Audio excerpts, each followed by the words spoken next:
When the chandeliers blaze and the silver gleams, a single whisper shatters the script. Be quiet, don't say a word. On a wind-lashed Thanksgiving night in Newport, the Winthrope mansion prepares to crown a union with a powerful magnate. Yet in Savannah's gloved hand lies a folded ship manifest, a tremor of ink that could unmoor empires. Duty stands at the head of the table. Desire takes a breath at the door. A past long buried stirs, and one choice will decide everything, silence or the truth that might ruin them all. Tell us where you're listening from, and share this. In period romances, what moves you most? The pull of duty or the dangerous promise of desire? Newport, Rhode Island, the autumn of 1893. The sea crashed below the cliffs like a restless heart, and the wind carried the scent of salt and pine across the manicured lawns of the Winthrope estate. The great house, with its marble facade and tall arched windows, gleamed beneath a cold twilight sky. Inside, warmth and ceremony reigned. The chandeliers blazed with hundreds of gaslit flames, and the mirrored walls reflected an endless shimmer of silk and laughter. It was Thanksgiving evening, and all of Newport's finest had come to dine beneath the Winthrope crest. Savana Winthrope descended the grand staircase with the poise her mother had spent years perfecting in her. The pale rose silk of her gown caught the golden light, its train whispering against the carpet. Pearls shimmered at her throat, and a single ivory comb held her ash-brown hair in a low, elegant twist. To the guests who turned to watch her, she was the image of composure, graceful, lovely, perfectly made for the life society expected her to live. Her mother, Mrs. Abigail Winthrope, waited at the foot of the staircase. "Smile, my dear," she murmured, her voice calm but edged with meaning. "Tonight must be flawless. Every eye is upon us." "Yes, mother," Savannah replied softly, but her gaze lingered on the tall windows beyond the foyer, where the sea rolled dark and endless. A strange unease stirred inside her, a sense that the night, gilded and orderly as it seemed, was balanced on something fragile. At the far end of the drawing room stood Adrian Bellamy, the man everyone assumed would soon be her fiancé. He was speaking with the mayor, his posture impeccable, his expression confident yet restrained. His evening coat was black as ink, the satin lapels gleaming under the chandeliers. When his eyes found hers across the room, he smiled. A smile both calculated and gentle, the sort of gesture that could charm a boardroom or a ballroom with equal ease. Savannah returned it politely. She had known Adrian for 3 seasons now. His attentions had always been impeccable, his manners faultless. He was a man who moved through the world as if it had already agreed to obey him, and perhaps, in many ways, it had. His ships crossed oceans. His name carried weight in both London and New York. He spoke of commerce and progress as if they were prayers, and society adored him for it. When dinner was announced, the guests moved toward the dining hall, where the long table gleamed beneath crystal candelabra. Silverware glinted like moonlight, and servants moved in perfect rhythm. At the head of the table, Adrian offered his arm to Savannah. "Miss Winthrope," he said with a polished bow, "shall we?" Her hand rested lightly on his sleeve, and for an instant she felt the contrast, the warmth of his skin through fine wool, the weight of her own uncertainty pressing quietly beneath her ribs. Around them, polite laughter and conversation swelled like music. The Winthrope family name shimmered in the air, bright and untarnished. At the sideboard, Bridget Doyle, the Irish maid who had served the family since Savannah's girlhood, stood among the footmen, her face pale beneath the lamplight. As the first course was served, Bridget moved closer, her steps soundless against the carpet. When she reached Savannah's chair, she bent to adjust a fallen napkin, and with a motion so quick it might have gone unseen, slipped a folded paper into Savannah's gloved hand. "Be quiet," she whispered, her voice barely a breath. "Don't say a word." Savannah's pulse stuttered. She glanced down, concealing the note beneath her fingers, then looked toward Bridget. but the maid had already retreated, her face composed, her eyes avoiding contact. All through dinner, Savana heard little of what was said. Her mother spoke graciously of family, charity and faith. Adrian responded with elegant modesty, his gaze resting on Savana as if she were already his. Glasses chimed, laughter rippled, and the wind pressed faintly against the windows. Beneath the table, Savannah's fingers tightened around the paper. When dessert arrived, she excused herself with a serene smile. In the corridor beyond the dining hall, silence swallowed the noise of the feast. She slipped into the music room, closing the door behind her. The air smelled of wax and polished mahogany. Moonlight stretched across the piano's surface. Savannah unfolded the paper with trembling hands. It was a manifest, a list of names, dates and numbers written in a clerk's precise hand. At the top, she read the word Ariadne. Her breath caught. She remembered the Ariadne, a Bellamy-Line ship that had gone down years ago in a storm off the coast. All had been declared lost, no survivors, no remains. Adrian himself had spoken once of that tragedy, his voice somber, his eyes carefully distant. But this paper told another story. The manifest listed more passengers than the official report had ever recorded. Some names had been crossed out, others bore a single mark beside them, a symbol that meant nothing to her but felt heavy with intent. At the bottom was a date that did not match the sinking. The paper reeked of secrecy. Her heart pounded. She folded the document, tucking it into her sleeve just as the door creaked open. "Miss Winthrope?" Bridget's voice quivered at the threshold. "Forgive me, miss. I shouldn't have—" "Bridget," Savannah interrupted gently. "What is this?" The maid's eyes filled with fear. "Please, miss. Not here. Just keep it safe. You'll understand soon enough." Footsteps echoed from the hall. Adrian's voice smooth and composed. "Savannah, are you unwell?" Bridget stepped back, vanishing into shadow. Savannah composed herself, smoothed her gown, and turned as Adrian entered. He paused by the doorway, his expression touched with concern. "You slipped away so suddenly." "I only needed a moment of air," she said, her voice steady, though her heart raced. "The dining room is warm." He smiled faintly. "You mustn't overexert yourself. This evening is rather important." "I'm aware." Her tone was polite, distant. Adrian's gaze lingered on her face, searching for something, perhaps obedience, perhaps admiration. When he offered his hand, she hesitated only a second before taking it. Together, they returned to the dining hall, where music swelled and conversation resumed as if nothing in the world had changed. But for Savannah, everything had. The folded paper pressed against her wrist like a heartbeat. The laughter around her rang hollow, and the light of the chandeliers felt too bright, too fragile. She looked across the room at the assembled guests, the polished men, the jeweled women, the serene elegance of a world built on silence.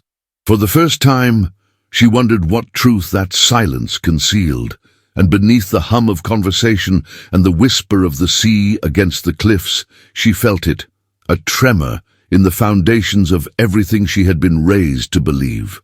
That night, when the last carriage departed and the house grew still, Savannah stood by her bedroom window, watching the dark horizon where the ocean met the sky. The paper lay on her vanity, its ink gleaming faintly under the lamplight.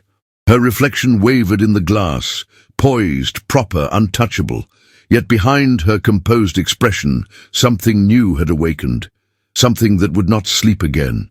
The morning after Thanksgiving arrived, draped in fog and the hush of sea mist. The cliffs of Newport, bathed in pale light, rose like ancient sentinels above the restless waters. Inside the Winthrope mansion, the glow of the previous night's celebration lingered only in the fading scent of roses and the cold remains of half-finished champagne flutes. The servants moved quietly through the house, gathering linen and extinguishing candles, while upstairs, in the east-facing bedroom draped in ivory silk and embroidered brocade, Savana Winthrope sat by her writing desk, unmoving. The ship manifest lay folded before her, pressed beneath a pale porcelain paperweight shaped like a swan. The ink had faded slightly along the creases, but the names remained. Her eyes scanned the lines again and again, as if some detail might reveal itself anew with each reading. She could feel the steady ache of uncertainty behind her temples, not from exhaustion, but from the weight of what she now knew. She had slept little. The ocean's lull had failed her, and the rhythmic strike of the mantel clock had only deepened her unrest. She had grown up surrounded by lies of politeness and ritual. This she understood. But the lie beneath this paper was different. It was not merely social pretense. It was something darker, something deliberate. A soft knock came at the door. "Come in," she said, her voice low. Bridget entered with a tray, her hands slightly trembling despite the steadiness of her steps. She set down the silver breakfast service without speaking. Savana looked up, her gaze gentle but insistent. "Close the door, please." Bridget hesitated for only a moment, then obeyed. She folded her hands before her and kept her eyes lowered. "I read it," Savana said. Bridget's jaw tightened. "I thought you might. It's real, isn't it?" Her voice, though quiet, held a sharp edge of clarity. "You didn't imagine it. You didn't copy it. This is a true record." Bridget lifted her eyes. "It is. Then I need you to tell me everything you know." The maid's fingers clenched slightly in her apron. "Miss Winthrope, some truths carry danger with them.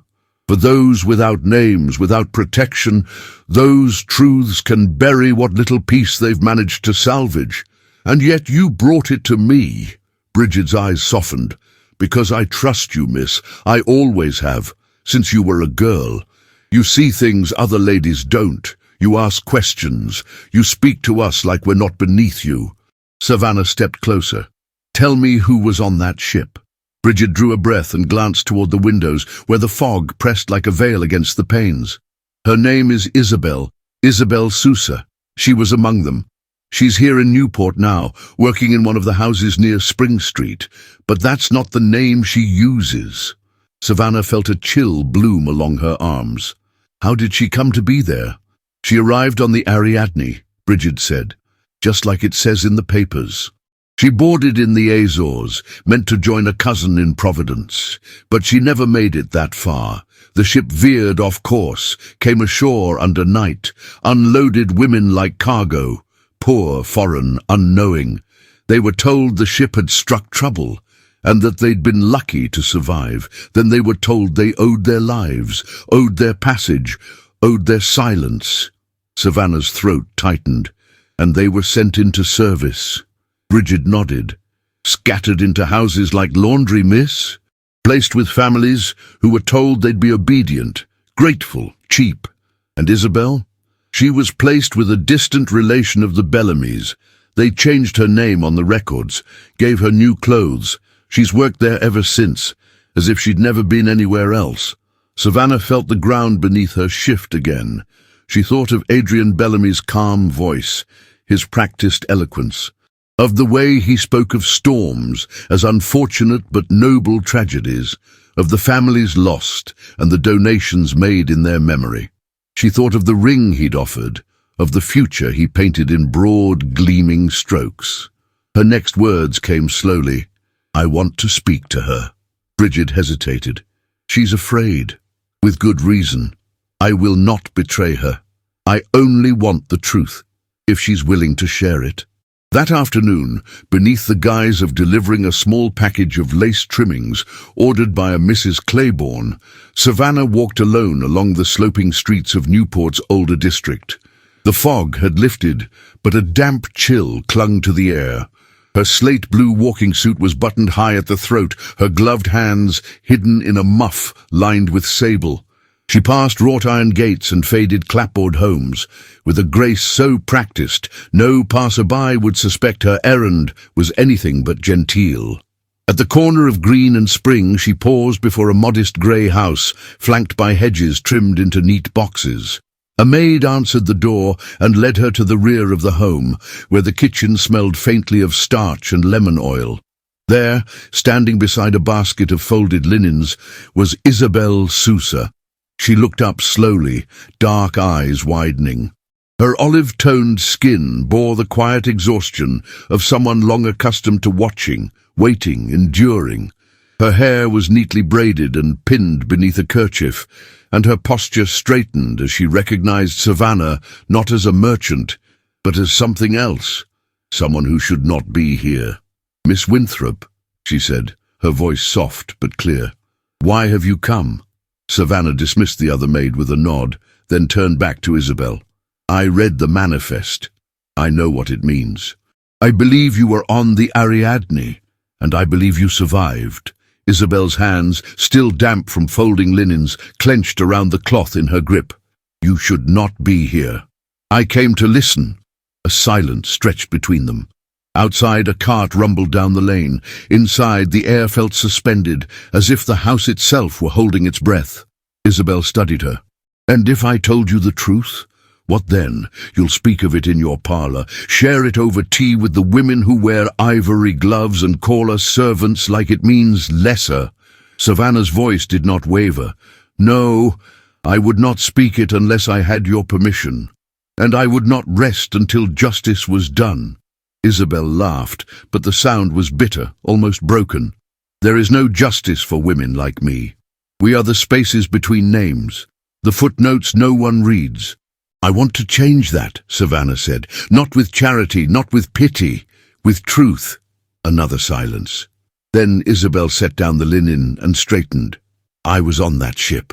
There were 37 women and children in the lower decks, most from Portugal, a few Irish, 2 from Jamaica. We were never meant to be counted. They docked us in the dark, handed us off like cattle. They said we owed them our lives, that if we spoke, no one would believe us, that the sea had swallowed the rest of us, and it would swallow us again if we made trouble." "And Adrian Bellamy?" Savannah asked, though her voice was barely above a whisper. "I never saw him, only his men. But they acted with authority. They knew what they were doing." Savannah felt the weight of that answer settle into her spine. "I want to help you," she said again. "I will not speak your name without your consent. But if you are willing to speak again, to someone discreet, someone with experience, we may yet have a path forward." Isabel's gaze flickered, and for a moment the exhaustion in her face gave way to something else. Not hope, but perhaps the memory of it. "Who?" she asked. Savannah reached into the pocket of her muff and pulled out a card. The ink bore a name in simple script: James Avery, Maritime Claims. "A man I trust," she said. "A man who listens." Isabel took the card without touching her fingers to Savannah's. She held it carefully, as if it might crumble beneath the weight of what it represented. "I will think on it," she said. Savannah nodded once. "That is all I ask." She turned and left the house as quietly as she had entered. Outside, the wind had shifted again, and somewhere out at sea, a ship's horn called through the gathering dusk. Savannah walked back toward her world, but her steps felt different now, weighted with a new resolve, sharpened by truth, and shadowed by the knowledge that her life, so long defined by beauty and silence, had begun to fracture. And from the cracks, a new sound was beginning to rise, a whisper, a wake. The office on Thames Street stood between a cobbler's storefront and a tea importer, its narrow door marked only by a brass plate worn smooth at the edges. J. Avery, Maritime Claims and Settlements. It was the sort of place one could pass without noticing, unless one had reason to seek truth beneath polished lies. Savannah stood at the threshold, her gloved hand resting on the doorknob. The January wind cut through the folds of her wool cape, but it was not the cold that held her still. It was the quiet certainty that once she stepped inside, her path would no longer belong to society or her mother's expectations, or even Adrian's carefully drawn future. It would belong to what she now knew, and to those who had no voice to speak it. She entered. The room was small, but tidy. A large window let in pale winter light that softened the shadows across the dark wooden desk, and shelves lined with records, charts, and naval volumes. There were no extravagances, no crystal paperweights, no velvet drapery. only the tools of a man who dealt in the weight of ink and truth. Behind the desk stood James Avery. He looked up as she entered. In person, he appeared exactly as she remembered from the inquiry 2 seasons prior, when he had spoken on behalf of the families lost aboard the Dorchester. Tall, lean and precise, he had the look of a man shaped by storms, measured in his movements, with a stillness that drew attention without asking for it. His dark hair was touched with silver at the temples, and his hazel eyes met hers not with curiosity, but with quiet recognition. "Miss Winthrope," he said, rising. "You've come earlier than expected." "I couldn't bear to wait," she replied, removing her gloves with deliberate calm. "I need you to look at something." He gestured toward the chair across from his desk. "Please." She took her seat, and from the inner pocket of her coat drew the folded manifest Bridget had entrusted to her. James unfolded it slowly, the way one might handle an old wound.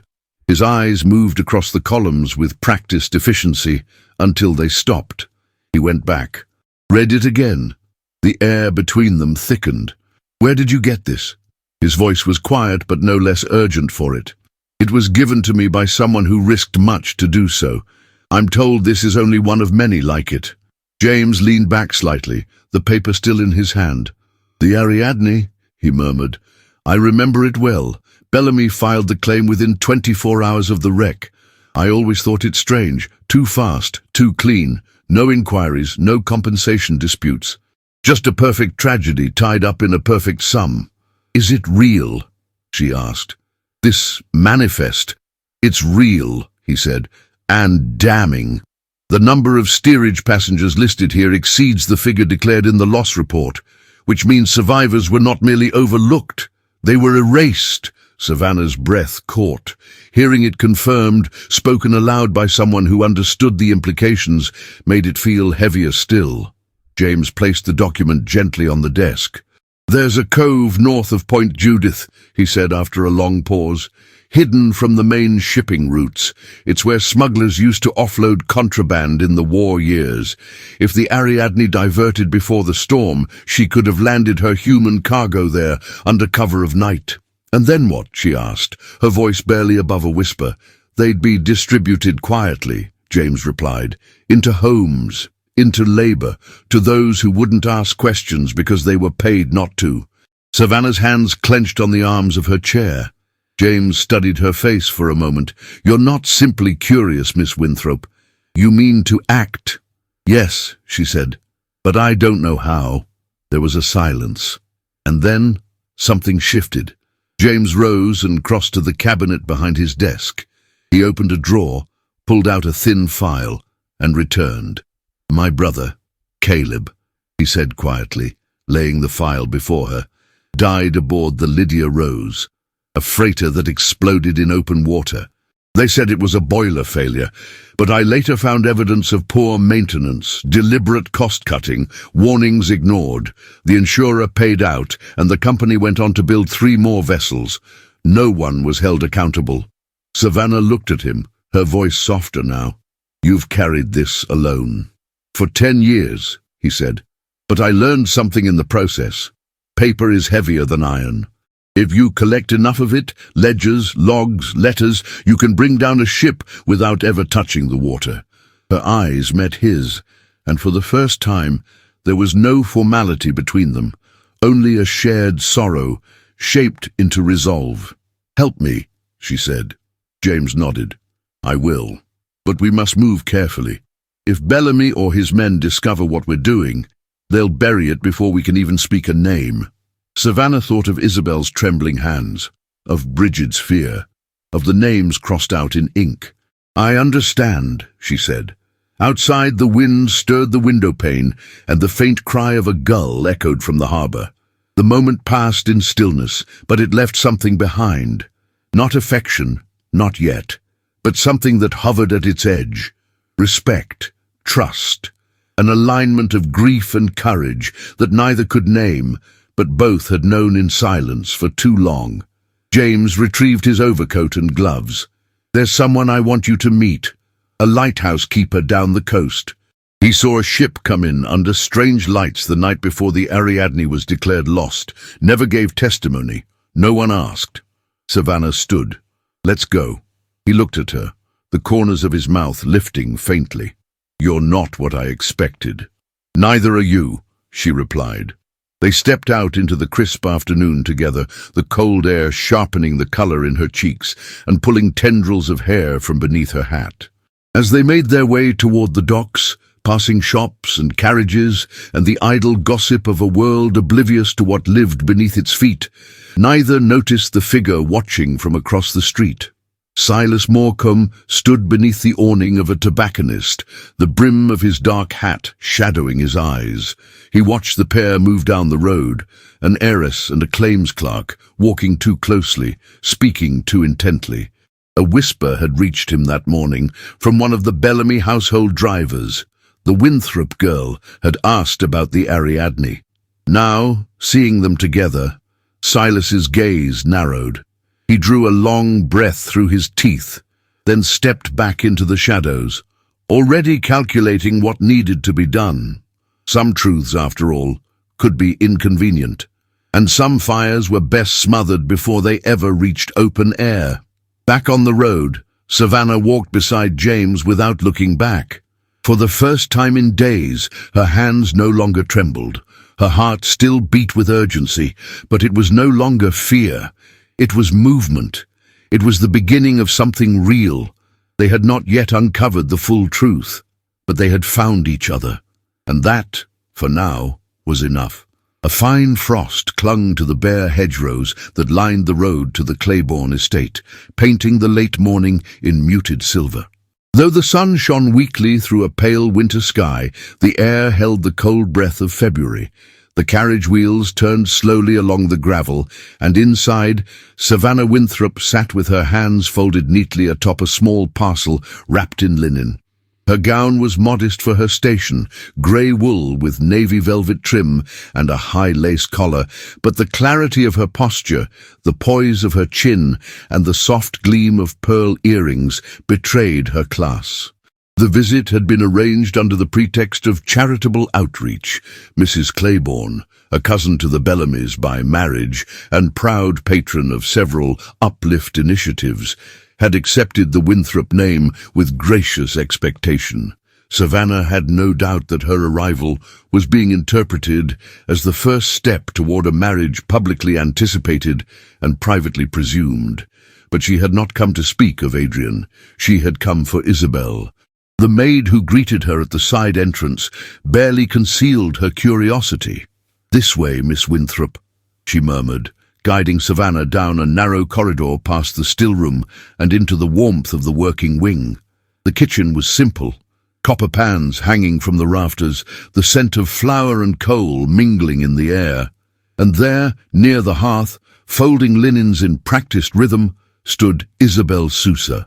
Her dark eyes lifted as the door opened, and the moment she saw Savana, the movement of her hands stopped. Savana stepped forward, setting the parcel gently on the nearest counter. "I brought the lace you requested," she said, her voice soft but unflinching. Isabel's gaze flickered to the other maid, who had lingered. "Leave us," she said gently, though her tone left no space for refusal. The door closed behind them. Silence fell. The only sound was the creak of the hearth and the distant ticking of a wall clock. Savana looked at the woman before her, the proud tilt of her shoulders, the wear in her apron, the braids tucked beneath a linen cap. "I need you to know I came of my own will," she said. "Not for Mrs. Claiborne, not for appearances." "I know that now," Isabel replied, but her voice held tension, like a cord drawn taut. Savana hesitated, then reached into her coat pocket and withdrew a folded sheet of music paper. She offered it without speaking. Isabel took it slowly, opening it to find not notes, but names. Dozens of them written in ink by hand. Some crossed out, some underlined, some noted only with initials. "From a church record," Savana explained. "James found it in a registry near the coast. Most of the names match those listed on the unofficial manifest. None appear in the Bellamy report." Isabel's hands trembled. Some of these women, I knew their faces. I remember how they cried. Her voice cracked then, and Savannah looked down, giving her the dignity of not witnessing the tear that fell silently onto the paper. A soft cry broke the silence. Savannah looked up. From a half-open cupboard beneath the stairs, a small boy emerged, no more than 4 years old, with dark curls and wide, solemn eyes. He wore a patched wool sweater and trousers too short at the ankles. Clutching a cloth rabbit, he padded quietly across the floor and stood beside Isabel, clutching her skirt with one hand. Isabel dropped to her knees and embraced him tightly. "This is Miguel," she said, her voice hoarse. "My son." Savannah felt the air shift. The boy looked at her, eyes filled with a shyness that mirrored his mother's silence. And Savannah understood. This child, this quiet, living proof, had survived not only the Ariadne, but the aftermath of silence. She crouched to his level, lowering herself with care. "It's a pleasure to meet you, Miguel," she said gently. The boy blinked, then offered a faint nod before hiding his face again in Isabel's dress. "I never told anyone," Isabel whispered. "Only Bridget. I was afraid they would take him from me." "You were right to be afraid," Savannah said, rising.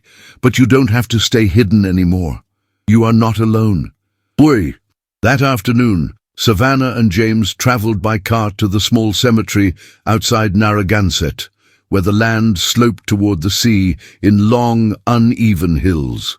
The sky had turned leaden, and the wind pushed against their coats as they walked between narrow rows of old stones, many of them unmarked, others worn blank by years of salt air. The groundskeeper, an older man with red hands and a limp, guided them to a cluster near the back fence. "They were brought here early one morning," he said. "No ceremony, no markers, but these little iron crosses. The nuns from the Portuguese mission buried them themselves. No names, only initials carved into stone. Told me they were women from a wreck, but the parish never printed the deaths." James knelt, brushing lichen from a stone marked A.S. "Ana Silva," he murmured. "She was listed as 17. Savannah stood in silence, the wind stirring her veil. Nearby, a child's grave bore only the letter M. She turned away, tears stinging her eyes, and looked out toward the churning water beyond the cliffs. The sea no longer felt poetic. It felt cruel, capable of hiding anything: truth, bodies, justice. Back in Newport, the Charity Guild's winter luncheon was held in the white ballroom of the Bellamy House. It was a vision of gentility, damask tablecloths, floating floral arrangements, and a string quartet playing in a gilded alcove. Savannah arrived late, her cheeks flushed from the cold and the carriage's brisk pace. As she made her way toward the table assigned to the Winthrope name, the murmurs began. "She's looking thinner this season. I heard the engagement is delayed. She spends an awful lot of time downtown lately, and not for dress fittings." Their voices were soft, polished, sharp as lace-edged knives. Savannah took her seat beside her mother, who sipped her tea without acknowledgement. It wasn't until the sorbet course that Abigail Winthrope spoke, her voice as low as a prayer. "You're making people uncomfortable, Savannah." Savannah turned to her. "Then let them be." Her mother's spoon clinked gently against porcelain. "Do you know what it cost me to keep your father's name from scandal?" Savannah stilled. "What do you mean?" Abigail's fingers trembled slightly as she adjusted her napkin. "There were rumors, years ago, before he passed. He had shares in the Bellamy line, just a few, through a holding account. I asked him to divest when the whispers began. He never did. Why didn't you tell me?" Her mother looked at her, and for the first time, Savannah saw something not often glimpsed in that face of discipline and decorum: fear. "Because I was afraid you'd try to fix what cannot be untied without blood." Savannah looked away, heart pounding. The music felt too loud now, the room too full. She thought of the boy beneath the stairs, the initials carved into stone, the names no one spoke. She thought of the grave marked M, and she thought of Adrian. His careful charm, his clean conscience, his empire built with too few questions asked. The luncheon ended. Applause rose for the host. Abigail stood first, her poise restored. Savannah remained seated a moment longer, her gaze on the floral arrangement in front of her. The roses were white, untouched, immaculate, but their stems were soaked in water that had begun to pink, just faintly, enough to stain. And for the first time, Savannah saw not a perfect bloom, but the warning beneath it. The conservatory at Bellamy House stood at the edge of the south lawn, where winter roses bloomed in defiance of the season under panes of glass warmed by iron radiators and the careful attentions of imported gardeners. Afternoon light filtered through frost-kissed windows, casting a golden haze over palms, hothouse lilies, and the gentle cascade of a marble fountain at the room's center.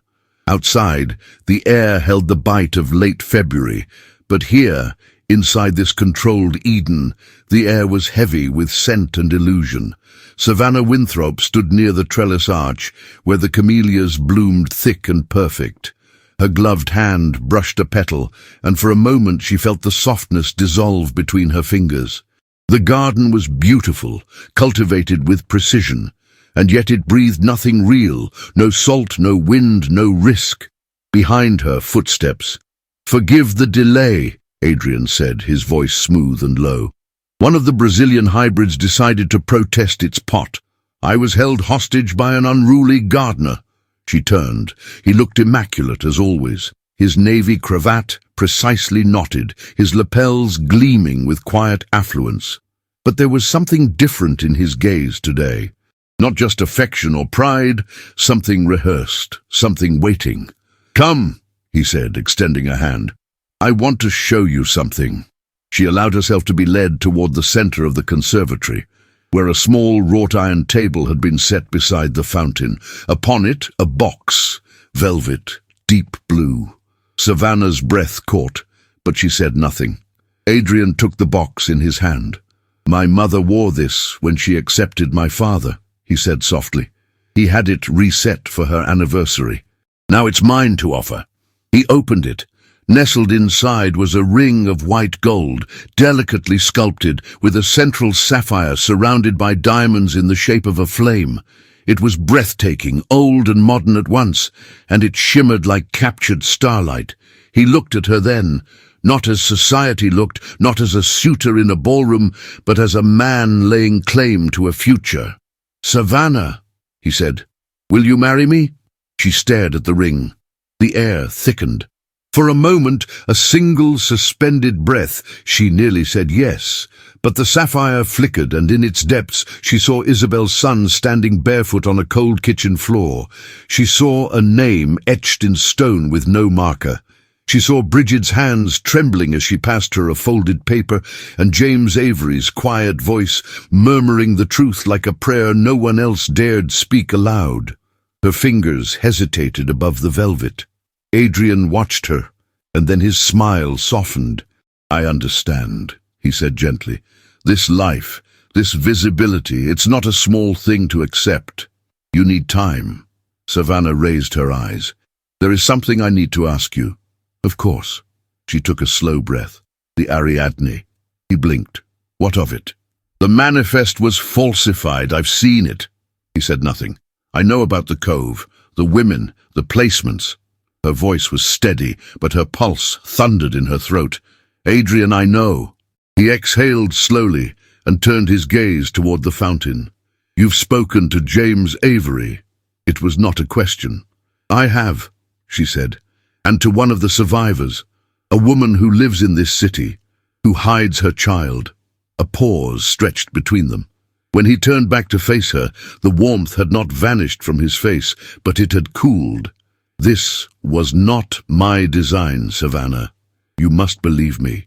"But you knew," she said, "and you said nothing." "Yes." He walked to the window, his hands folded behind his back. "Do you know what it means to run an empire built on shipping lanes, tariffs, insurance, rail junctions, and foreign bonds? It is not merely ink and coin. It is survival. Mistakes happen. Overzealous men make decisions I do not always approve of. But to dig up every sin of every captain, every broker, every port officer, that would be to burn the house down, to sweep the chimney.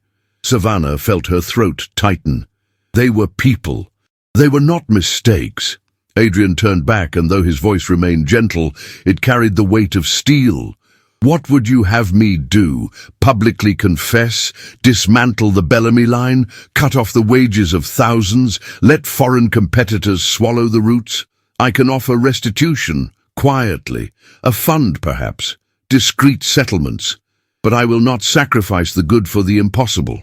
The impossible, she repeated, breathless. You mean justice? I mean order, he said, his voice low. And I am offering you a place beside me to help shape it.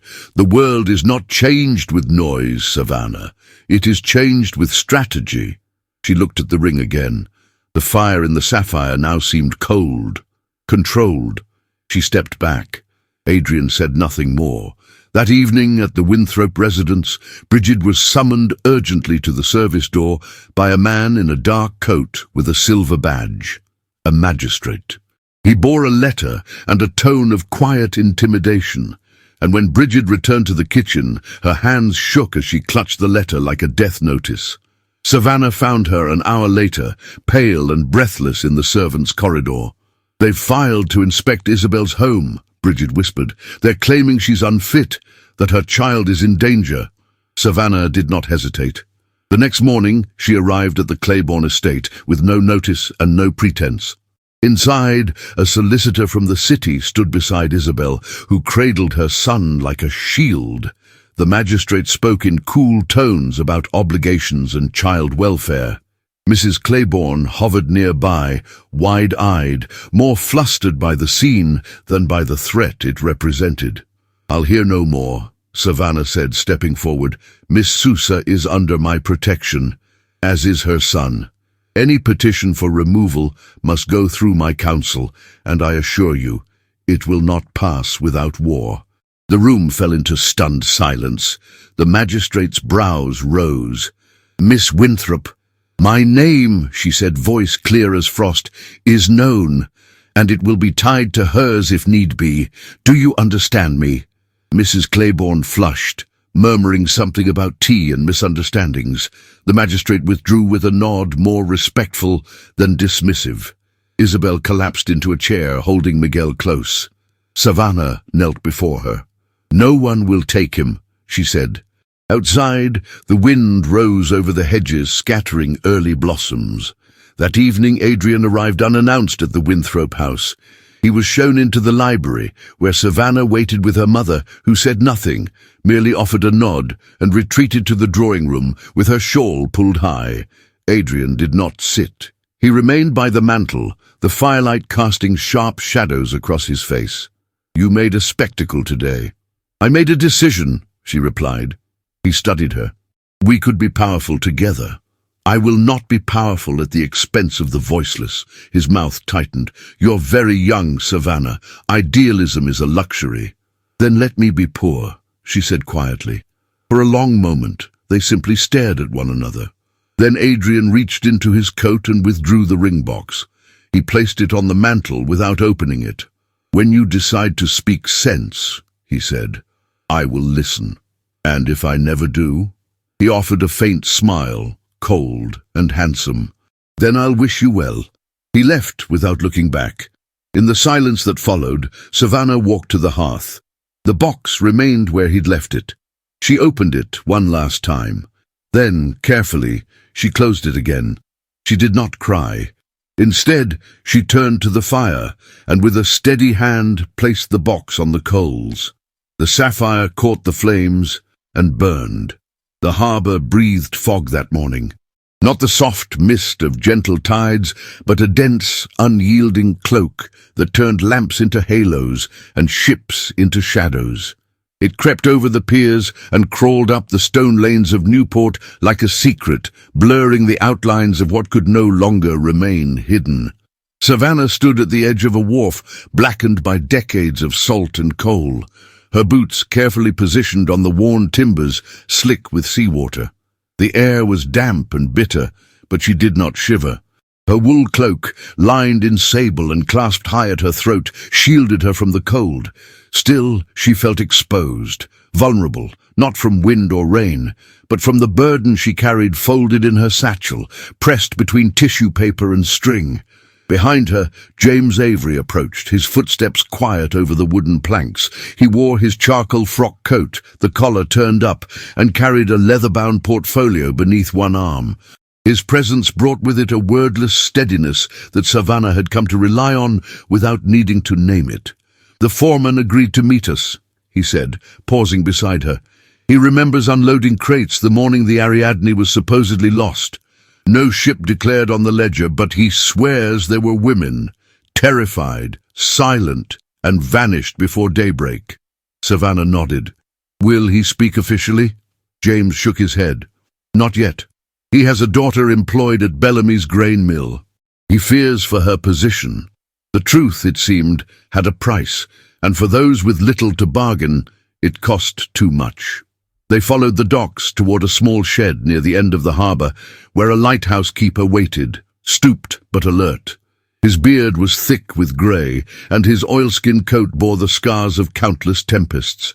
He led them into the cramped tower base and lit a lantern, illuminating a wall crowded with charts and a desk ink-stained by years of solitude. "I seen her," the man muttered, tapping a crooked finger against a logbook. "2 nights before the wreck was declared. No flags, no lights save for the lantern signals on the rocks. She drifted into the cove like she was hiding from the sea itself. Unloaded 3 longboats full of cargo, or people, too quiet for crates." He slid the logbook toward James. The entry was dated and initialed. A witness, finally. Proof, not poetic, but legal. James's hand hovered over the page. Savannah watched his jaw tighten. He had not spoken much since the night in the cemetery, where they'd stood in silence before the grave marked only M. Something in him had shifted since then, something quiet and raw.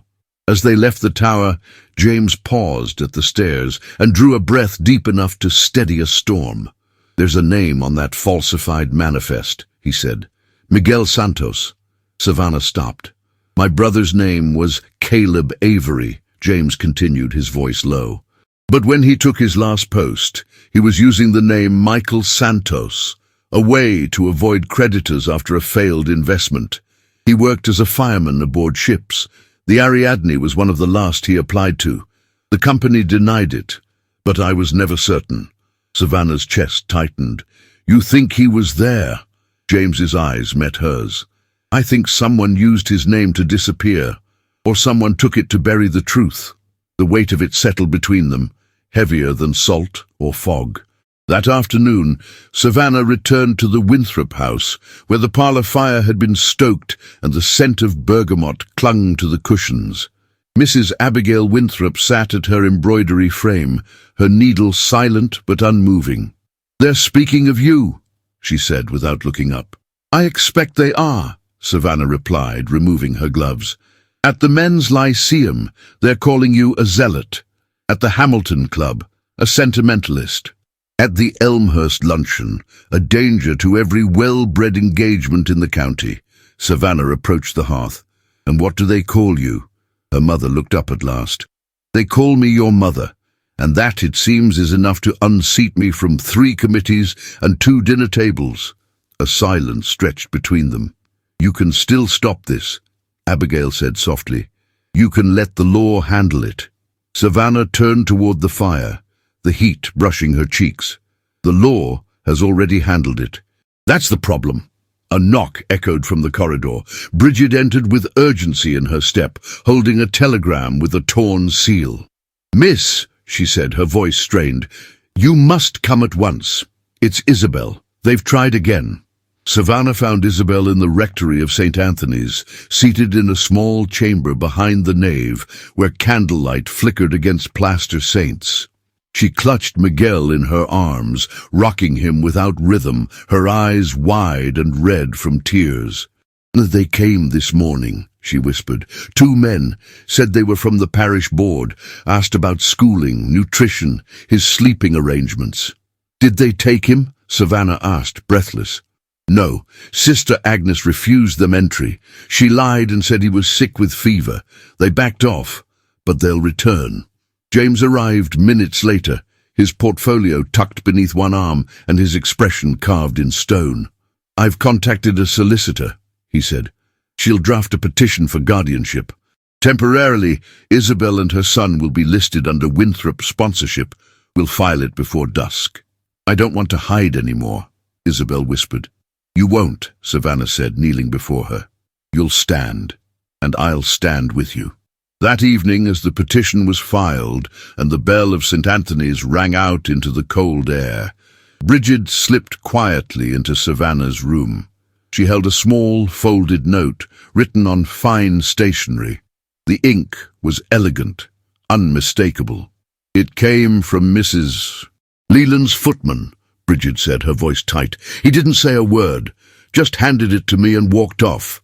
Savannah unfolded the note. There were only 3 lines. Your father once made a wise choice. You would do well to remember it. Not every battle ends with victory. S. She closed the paper slowly, her fingers pressing against the creases. It's Silas, she said. He's watching. James arrived shortly after, his shoulders dusted with snow, his eyes shadowed with fatigue. He carried another list, more names, more evidence, but when he saw her holding the letter, his expression changed. They're tightening the noose, he said. Let them, Savannah replied, her voice a steady flame. The truth is already burning. That night, she sat at her writing desk long after the candles had burned low, pen in hand, eyes unblinking.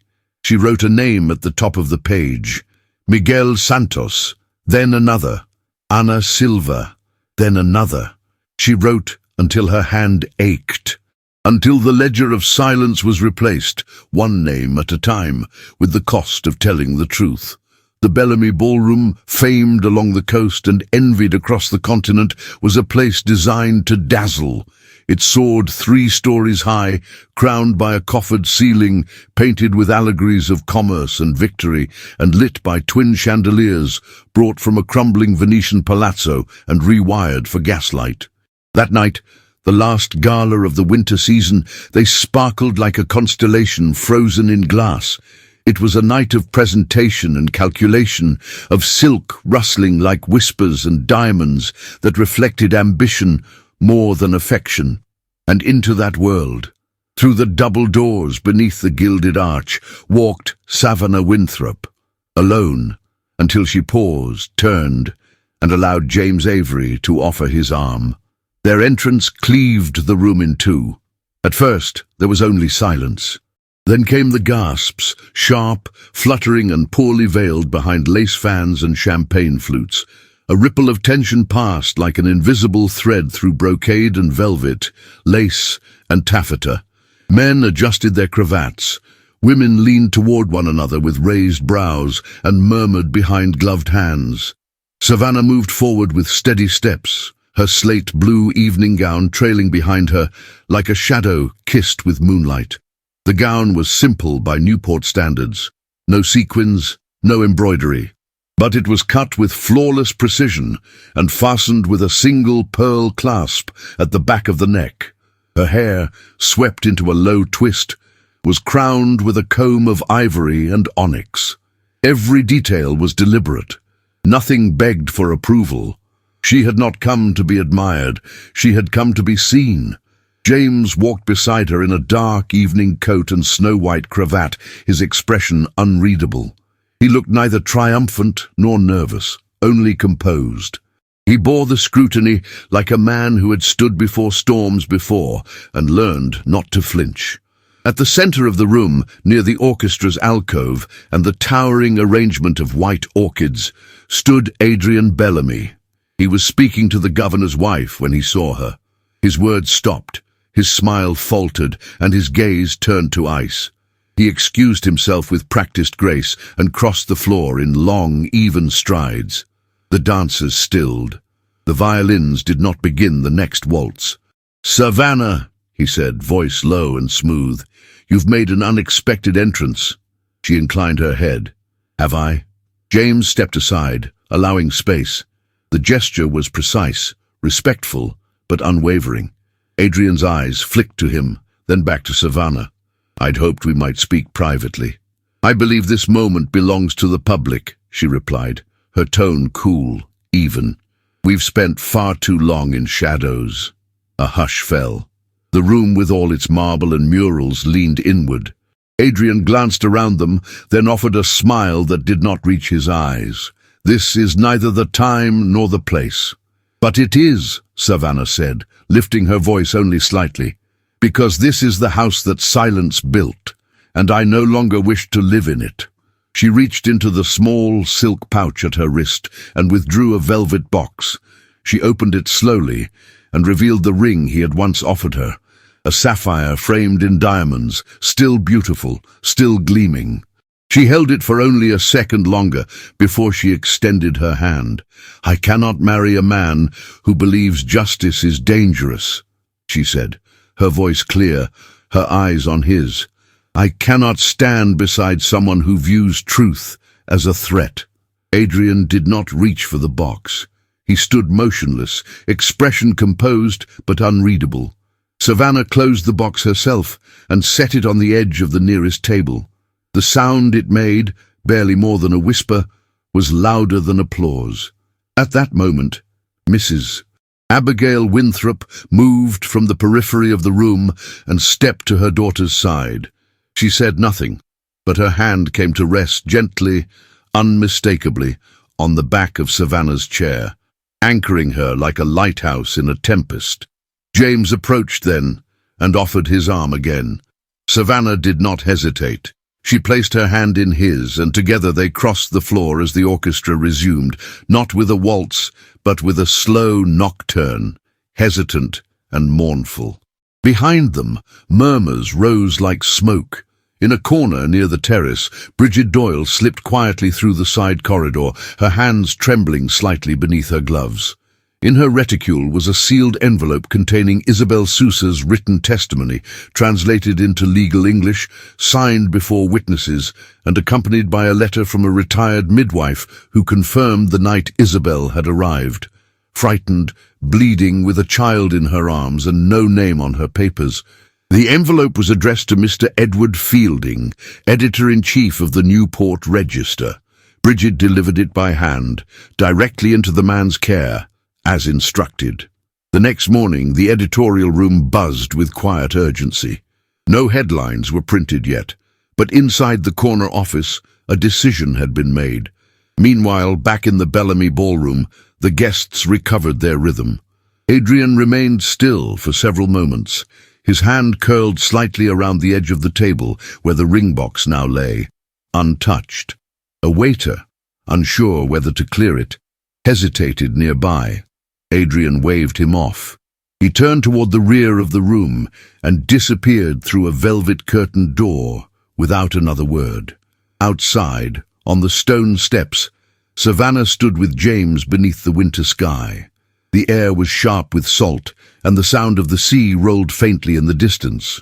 The stars were obscured by low clouds, but the moon glowed like a distant witness behind the veil. "I thought it would be harder," she said softly. He looked at her. It was hard. She nodded once.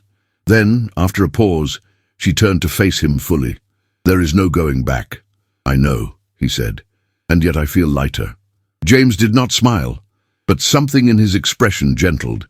He offered his arm again, this time not as protection, but as something quieter. Solidarity. Shared resolve. She took it without hesitation, and though they said nothing more, the silence between them held something fierce and luminous. Not triumph, not yet, but truth, breathing at last. The courthouse that overlooked the Newport harbor was built of grey stone, its facade austere and severe, with tall windows that caught the winter light like judgment frozen in glass. The seal of the Rhode Island Maritime Commission hung above the great wooden doors like a crown without sentiment, and the corridor beyond them echoed with footsteps, hushed voices, and the weight of things long buried rising to the surface.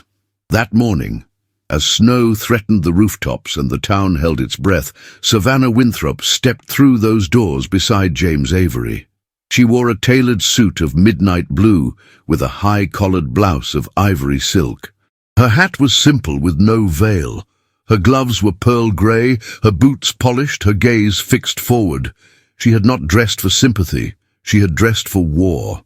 James walked beside her with the quiet strength that had become familiar, a portfolio in one hand and his long coat trailing behind him.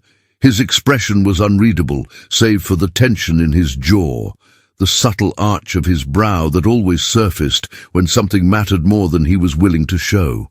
The courtroom was half full. Members of the Harbour Board sat in their formal seats along the raised dais, their black coats stiff with authority.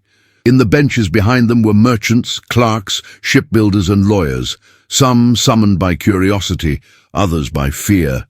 And scattered among them were faces Savana knew too well.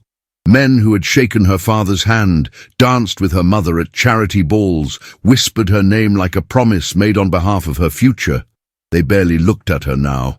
At the front, flanked by two of his attorneys, sat Adrian Bellamy. He looked less immaculate than usual. There were shadows beneath his eyes, a hint of fatigue behind his poise. His posture was straight, but there was strain in the way he gripped the armrest. He met her gaze once, only briefly, and then looked away. The proceedings began. The chair of the board, a man with iron hair and spectacles perched like a weapon on the bridge of his nose, called forth James Avery to testify first.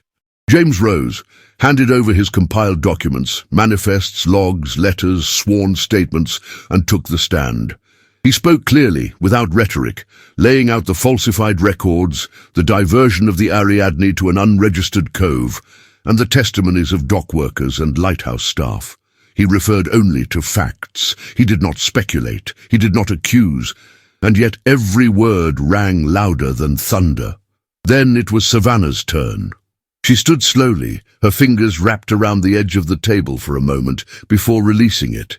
The room felt colder now. "I am not here as a merchant," she began, her voice quiet but deliberate.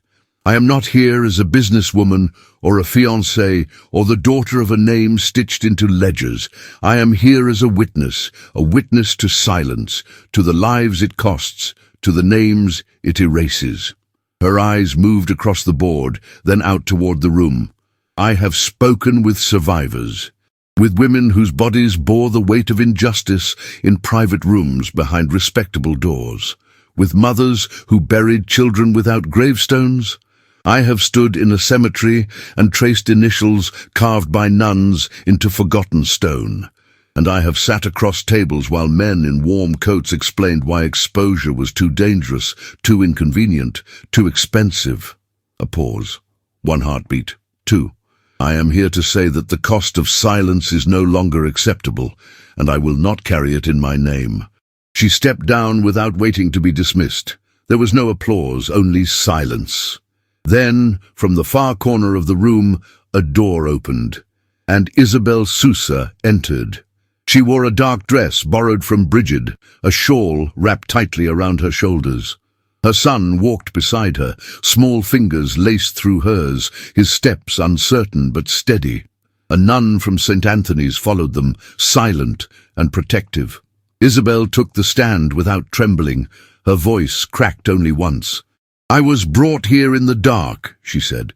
"Promised work, given nothing, told I owed my life. I scrubbed blood from floors for women who forgot my name. I raised a son they told me to keep hidden, and still I stayed silent, until someone asked me to speak." She looked at Savannah then. "And so I am." Her son climbed into her lap. The room, so filled with marble and rank, seemed suddenly too human to hold its own pride. By the time Adrian Bellamy was called, something had already shifted. He rose slowly. His counsel whispered something, but he shook his head. "I do not deny that my company failed in its oversight," he said. "I relied on men who used my name as a shield for their ambition. I accepted reports I should have questioned, and I signed claims that were written in the ink of someone else's cowardice." He turned slightly, glancing toward Savannah. I did not intend this harm, but I allowed it. The board asked for restitution, for measures, for repair. Adrian nodded once. I will resign from the board of Bellamy Maritime Holdings, he said, and I will fund a trust, one dedicated not to silence, but to those who were silenced. As he returned to his seat, his eyes met Savannah's again. There was no hatred in them, only the grief of someone who had tried to build a kingdom and realized too late that its foundations were bone. Later that evening, the streets of Newport glistened with rain that had not yet turned to snow. Gas lamps burned along the sidewalks, casting golden halos over cobblestones and carriages. The courthouse doors had long since closed. The crowds had dispersed. But outside, beneath a flickering street lamp on Washington Square, Savannah and James sat on a narrow bench, their coats drawn tight, their shoulders close. Neither spoke for a long while. Finally, James turned toward her. "What do you want to build next?" he asked. She looked up at the lamp above them. The glass was cracked, and yet the flame burned. "A name," she said quietly, "one that cannot be used to cover injustice, one that carries more than inheritance, one that means something." He nodded, as if he had known the answer already. Then he offered her his gloved hand. She took it without hesitation. The firelight behind the windows glowed like a promise still waiting to be written. The scent of salt and shoe polish filled the narrow stairwell that led to the second floor, above Sorrento's cobbler shop, where the Harbour Trust School for Girls had opened its doors at the edge of spring. The windows overlooked the working docks of Newport, where seagulls cried over moored schooners and barefoot boys rolled barrels beneath the watchful eyes of their fathers. Below, the cobbler hammered soles with rhythmic finality. But above, something new had begun. In the small sunlit room with plaster walls and uneven floors, the hum of children's voices mingled with the scratch of chalk against slate. The desks were mismatched, and the curtains sewn from discarded sailcloth. A globe stood tilted in the corner. Beside a crate of donated books, the scent of ink, wood, and warm bread lingered in the air, carried from the bakery 2 doors down. At the head of the room stood Isabel Sousa, her posture both firm and maternal, her hands marked by thread and flower. She had taken her place not as a maid, but as a teacher, a title she wore with quiet reverence. Her son sat beside her today, fingers smudged with graphite, eyes narrowed with concentration. A single sentence sat before him on the slate, each word earned. He cleared his throat, the room falling still. "My name is Thomas. I have a mother." Silence, then soft applause from the other girls, some clapping with fingers stained in ink, others hiding shy smiles behind cupped hands. Isabel's eyes glistened, but she did not weep. Instead, she kissed the top of her son's head and returned to the blackboard where today's lesson, a list of harbour trades in Portuguese and English, waited for her chalk. In the next room, Bridget Doyle sat behind a wooden desk, its surface warped from the sea air, her ledger open and balanced on her lap. Her pen moved swiftly across the columns. Donations, expenditures, wages, small but consistent. Her brows furrowed in concentration as she tallied each copper and dime with the precision of a banker and the vigilance of a woman who had once lived by candlelight and caution. Her shawl was plain, her hair tied back with a length of muslin. There were lines around her mouth now, soft, earned ones, that had not been there the year before. But there was something in the way she held her pen that said she no longer asked permission to be useful. The bell above the shop door rang. Heavy footsteps climbed the stairs. James Avery entered with his coat dusted by wind and his arms full of leather-bound books. "They came from my brother's collection," he said, placing them gently on the side table near the globe. "He would have liked to see them here." Savannah turned from the window where she had been watching the sea beyond the masts. She wore no hat today, no gloves, only a modest navy day dress, with a collar white as sea foam and a brooch in the shape of a compass rose pinned at her throat. "He would have liked you," she said quietly. James glanced at her, just glanced, but the meaning passed between them like something elemental. felt and unspoken. She crossed the room, tracing her hand lightly over the spines of the books. Navigation, tides and currents, the people of the sea. The titles read like poetry now. The sort of knowledge that had once drowned in silence was now placed where girls with braids and bruised knuckles could reach it. A knock interrupted them. Bridget looked up, rising as Mrs. Shaw, the postwoman, stepped in with a letter in her hand. Her brows arched when she saw Savannah, but she said nothing, only handed her the envelope. Thick paper, black wax, no return address, only her name in Adrian's unmistakable hand. Savannah turned it over once, then twice, then opened it with a careful breath. Savannah, I have seen your name in ledgers I never expected to share with you, not as a partner in business, but in courage. There are some of us who can command ships, but not truth. I loved what we were supposed to be once, but I could never love the truth as you do, and for that, I step aside, knowing that your silence was never yours to keep. She read it once, folded it, and tucked it into her satchel without a word. She did not bring it up again. That evening, Newport dressed in pearls and velvet. The Chandler family hosted their annual charity ball at the Belcourt Mansion. It had once been the apex of winter society, the place where names were whispered into promise, fortunes into marriage, and futures into silence. Savana Winthrope had received no invitation.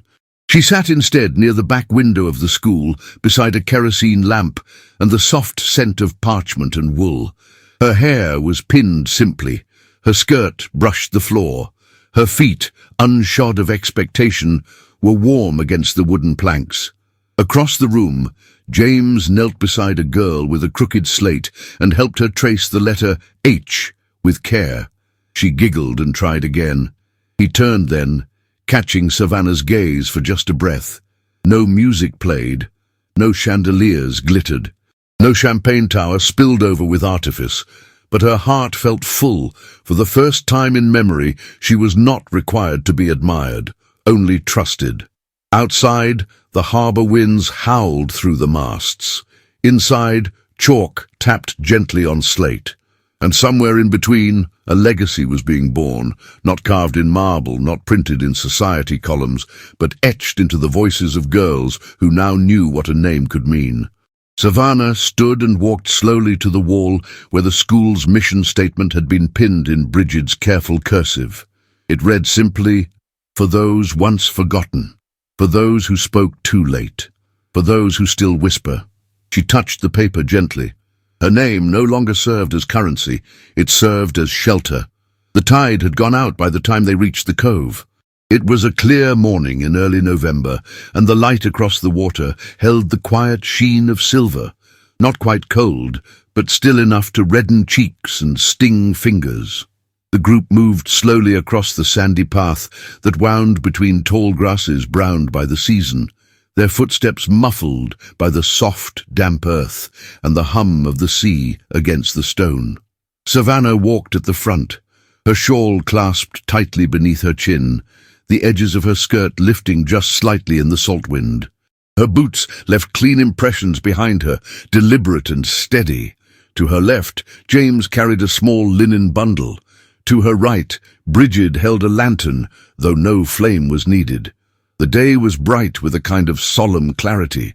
Behind them, Isabel guided the children, 7 girls in patched coats and bonnets, and 1 small boy whose hand she never let go of. Thomas, who had once spoken only in whispers, now walked with the pride of one who had been seen, heard, and called by name. The cove curved gently inward, hidden from the main shore, its cliffs shielding it from view unless one knew where to look. And they knew, all of them. The secrets of this place had long been silenced beneath the tides. But now, at last, there were names to speak, and a monument to bear them. At the edge of the inlet, where the ground rose slightly in a slope of sand and stone, stood a marker no higher than Savannah's waist. It had been carved from grey marble, simple and clean, no filigree. No family crest, no symbols of religion or rank, just words, etched deep and legible, in memory of the souls who were silenced and the hands who were never counted. May the sea that concealed them now carry their names forward. Below, in smaller lettering, followed a list of 19 names. Some had come from the falsified manifests, others from church records, confirmed through baptismal logs and surviving witness accounts. Among them was Amalia Ferreira, the friend Isabel had last seen on the Ariadne, her fingers gripped in terror against a splintering railing. Another was Marion Greaves, a maid who had once worked in the upper rooms of the Bellevue Hotel and vanished without trace. And another, Nathaniel Avery. James stood motionless as his eyes found the name. He did not speak, nor did he blink. He merely stepped forward and laid the bundle he had carried upon the earth beside the stone. Inside, wrapped in cloth, were his brother's compass, a copy of Psalms in leather, and a strand of sailcord tied in a sailor's knot. Bridget stepped beside him, placing a sprig of rosemary against the stone. Then Isabel knelt beside Thomas and offered him a small white candle, the wick already blackened from a match lit earlier. He looked up at her. She nodded. With both hands, he placed it carefully at the base of the monument. It wobbled once in the wind, then held steady. "I remember," he said aloud. No one corrected him. No one explained the full weight of what he had said. They simply stood.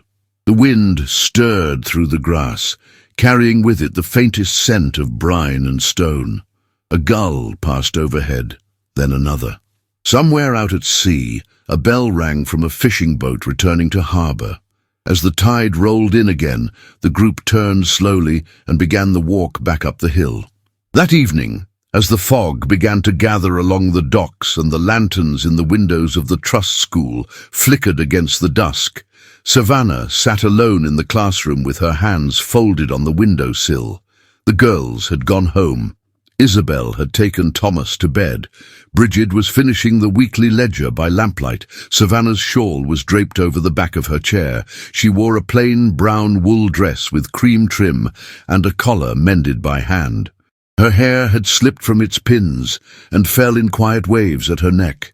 James entered without knocking, his silhouette marked by the orange glow of the hallway. In his hand, he held a small, flat box made of polished wood. He did not speak at first.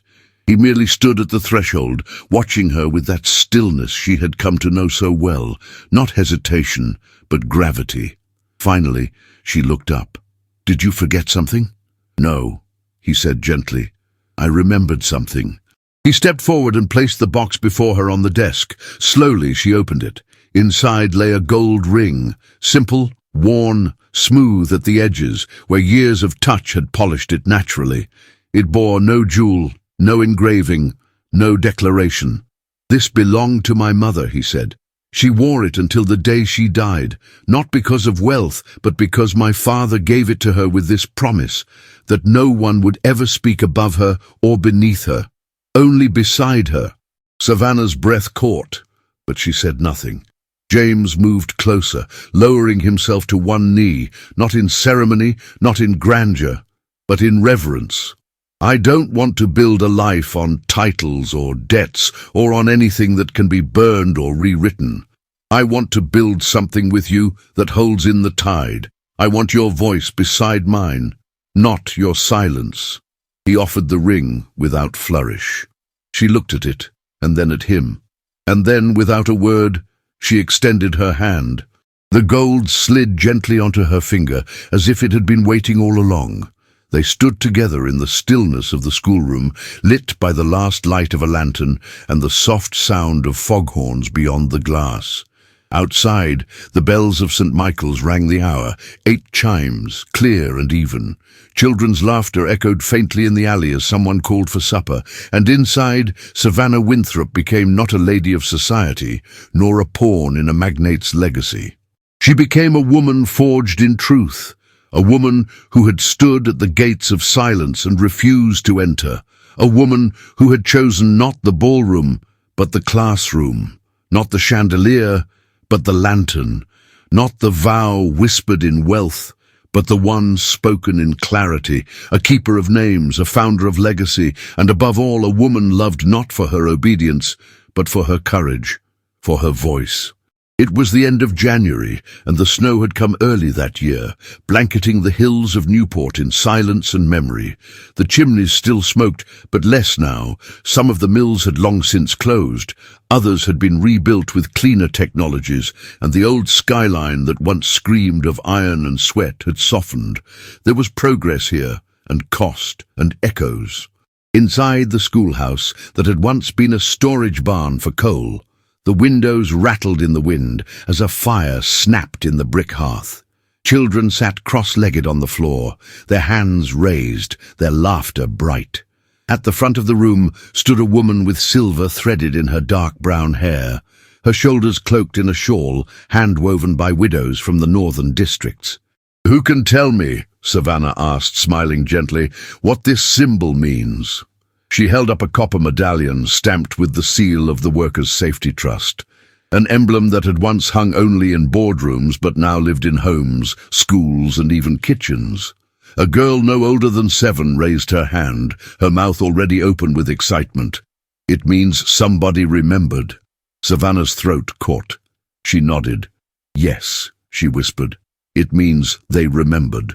Behind her, the bell above the front door chimed softly. James entered, brushing snow from his coat, his beard now touched with grey. In his hand, he carried a satchel of donated books from the harbour-master's library. On his lapel, just beneath his scarf, was a pin engraved with a single name, Nathaniel. Their son, Thomas, stood by the doorway, tall for his age and full of questions. He looked so much like James, but with Savannah's steady gaze, the kind that met truth with stillness, not fear.